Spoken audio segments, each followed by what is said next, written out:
الحمد لوليه والصلاة على نبيه والوزن والعدل والفضل والنظم والعزم بالجزم بوحدته بكبريائه بسلطان وبإعلان وبإتقان وبإيمان وبيان في فرقان وحده لا شريك له وحده بوحدة موحدا بوحدة موحدا بوحدة وحيدا وأحدا بلا مدد وجدد ونسب ووصف في الكمال لا شريك له ولا نظير له ولا مثل له ولا مثال له ولا وزير له ولا مقارن له ولا مقازم له ولا مباني له ولا مضارع له ولا جلد بلد ولد جسد رس وجز ونز وعزم له ولا جذب وصف عيب كاب بيت خصم له ولا مقارن له ولا مقازم له ولا مباني له ولا مضارع له ولا مناظر له ثم نشهد أن لا إله إلا الله وحده لا شريك له من يشرك في ذاته وصفاته وعاداته وآياته أو يتبرك بغيره من نبي وولي وتقي ونقي ونسيم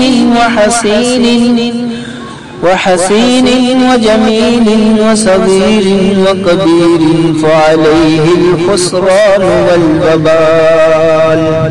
ثم نشهد أن سيدنا وسندنا ونبينا ومولانا مؤيدنا مخدومنا منظومنا معصومنا مقصومنا مقصودنا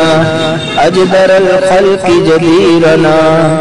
أعظم الخلق وأشرف الخلق وأحسن الخلق وأجمل الخلق وأكمل الخلق وأنور الخلق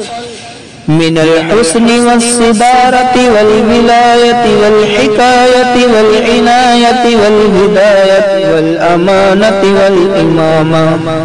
أعلانا وأجلانا وأتقانا وأزهدنا وأرفقنا وأنورنا وأخطرنا وأكبرنا